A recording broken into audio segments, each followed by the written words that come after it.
Welcome back. Episode 3. Thanks for tuning in to Dropping Dimes Basketball Diaries with Michelle Ambrose. That's me. If you know, you know.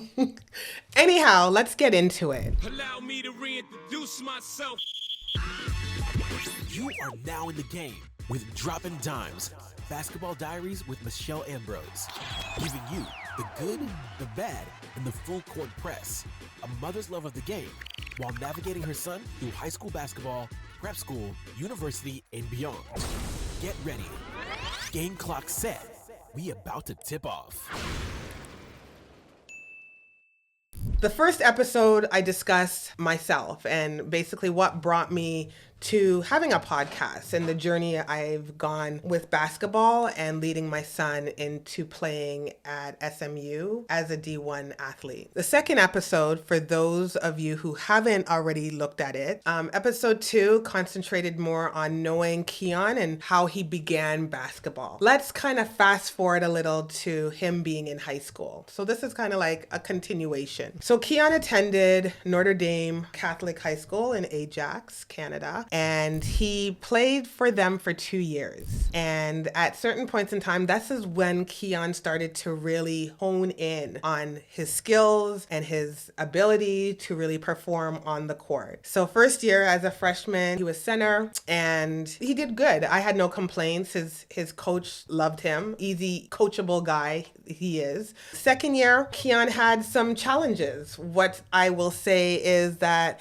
not really challenges, I think more so that he had taken the summer to really perfect taking threes and really working on his game, not just in the post, but at the perimeter. And I think for how his coach saw him, his game was more for being that center or being in the low post. So early in the season, I had a conversation with the coach to kind of let her know, hey, just so you know, Keon will probably have a conversation with you to let you know like some of the things he's been doing over the summer. And one of them is that he's further developed his game. So as a parent, again, I'm never trying to go in front of the coach and tell them what they need to do or not do. That's not my place and that's not my realm. However, I encourage my son always to talk about what bothers him. So if there's something that he doesn't like through basketball, you talk to your coach. You have that conversation. I go, because they're with you more times than I am on the court. And so I encouraged him to have that conversation with his coach to discuss that, hey, I've worked on my game all summer. I can actually do threes. I can do this. I can do that. And the good thing about it is Mrs. Booker, hey, if you're watching, she implemented it. She was able to use Keon to be more of a threat on the perimeter and not just in the post. Keon still would do certain aspects in the post, but he was able to kind of float everywhere. And I mean, it really did improve his game for himself in the sense that he's worked on all of these aspects through training and to then be able to apply it into the game. So with that, it was in grade 10 after that season, he started to feel that the competition in Canada was kind of easy for him. So they had gone through many tournaments. I mean, they were part of the Catholic board, so it wasn't maybe as competitive as the public, but there's still competition there. They went into some large tournaments, but everything that Keon kind of ventured in, he excelled and came to me one day and was like, Mom, I'm ready to like play in the States. And I'm like, play in the States? Man, you're 15.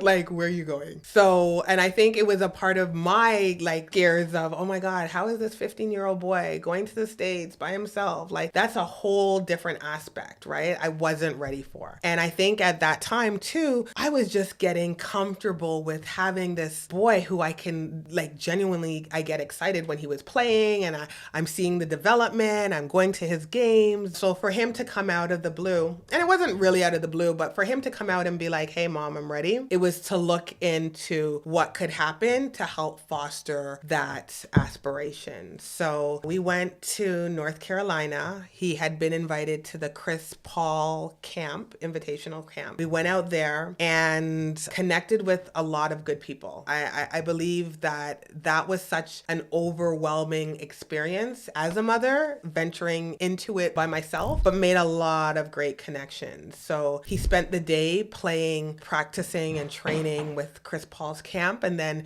in the afternoon, we were able to like go and take a look at various prep schools that were in the neighboring area. One thing I will say, basketball is definitely a small community, and I cannot stress that enough. I felt that I had hit up a couple of schools and they were just like, hey, do you know that person in Toronto? Because if you know that person and he says Keon's good to come into this program, he's good to go. So a lot of the basketball programs do have some type of affiliation with different prep schools. And it's when I look back, I kind of smile that it was a great exposure for my son to play at a US prep school. I know in Toronto and abroad, or like the surrounding areas of Ontario, there are prep schools they're coming up, and those who are Canadian and have certain skill sets and talents go into those prep schools. And I think that's a conversation I probably will veer off and talk about it on another episode. So yes, that means you have to subscribe, but it also means that it's not just an easy conversation. I think prep schools, whether it be in Canada or the United States,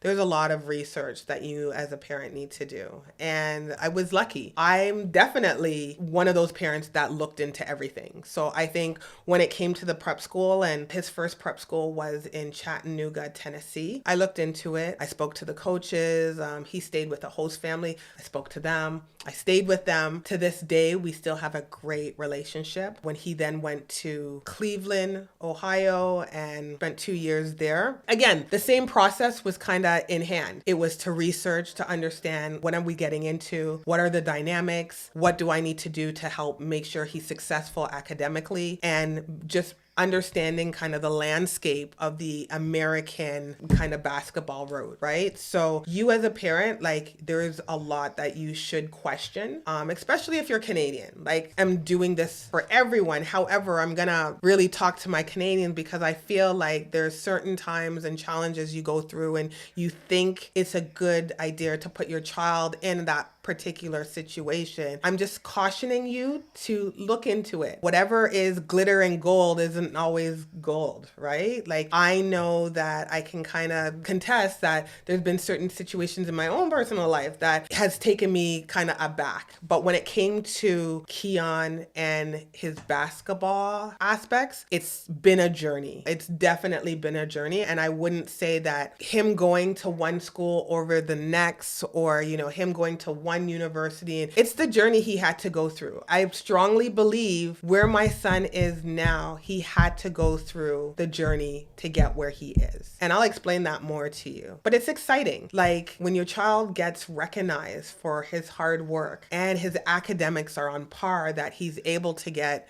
D1 scholarships, it's like the best thing knowing that your son or daughter is achieving their goals. My goal for my son has always been academics, and I don't play with that. Like you can have a conversation with Keon, it was always about academics.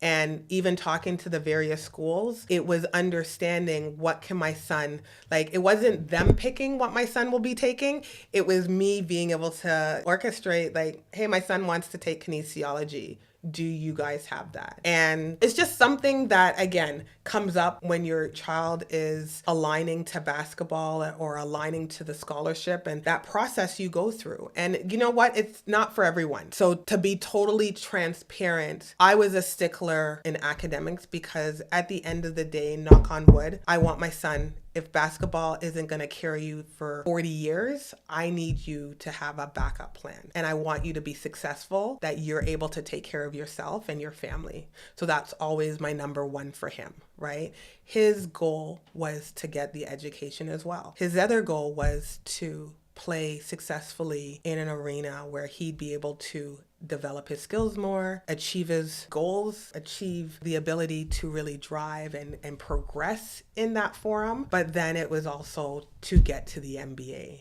And that's the journey we're on. Will my son get to the NBA? Absolutely. 100%. I could bet you guys money on it today. My son is going to the NBA. Has there been naysayers? 100%. 100%. But what I will say is my son does fit all the boxes, right? Is he coachable? Let's check the box there. Is he tall? He's 6'9". Can he dribble and shoot? Absolutely. Can he defend? Absolutely. 1 to 5. Academically wise, he's there. It's not fully a requirement sometimes in the NBA, but it's there. And for the most part, is he adaptable? Absolutely. So when I look at my son and his strong points, he definitely checks all those boxes.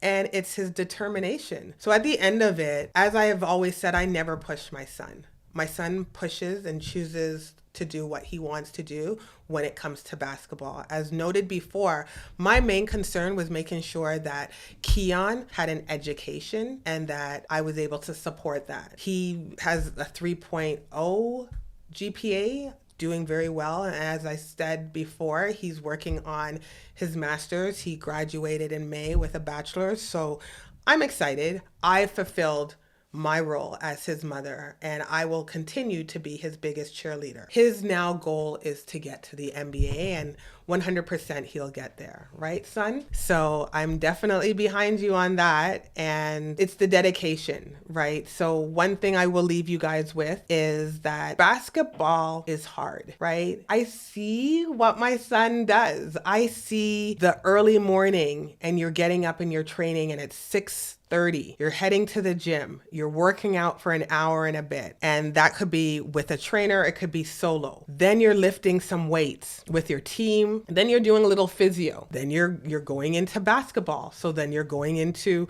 practices or film or some other aspects. Then you're able to have some food. Then the afternoon is spent on doing your schoolwork, going to classes, and then to come back to the gym maybe about 8 or 9 after class is done to do some shoot around, a little scrimmage, something that keeps you still a little active. And then you start that over the next day. So could I ever do that? No, I was lazy. I was literally lazy.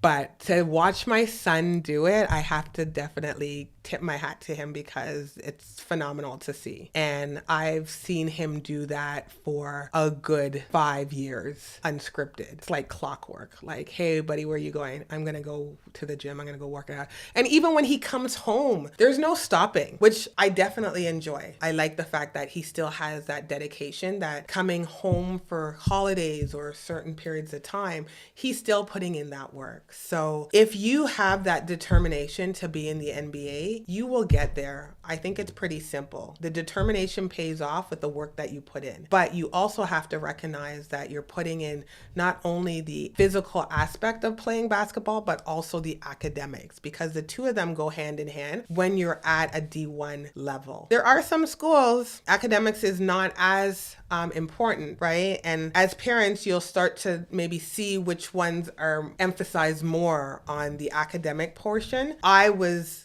out the gate, I was really strict on what my son needed to accomplish in that academic forum. He did. So I know I've talked a bit about college and basketball, high school and prep schools. I want to get more into the aspects of prep school with you. I think that's a bigger beast to kind of unpack, but I'm gonna bring it to you. I'm gonna let you know what I went through and how we landed at the various prep schools we did land on. I'm also gonna discuss, like I said, the Canadian prep schools versus the US prep schools and what that means, and is there a difference? I'll get into that, but you have to like, subscribe, click here, and make sure you follow me onto the next episode where I discuss all of that. Have a good one.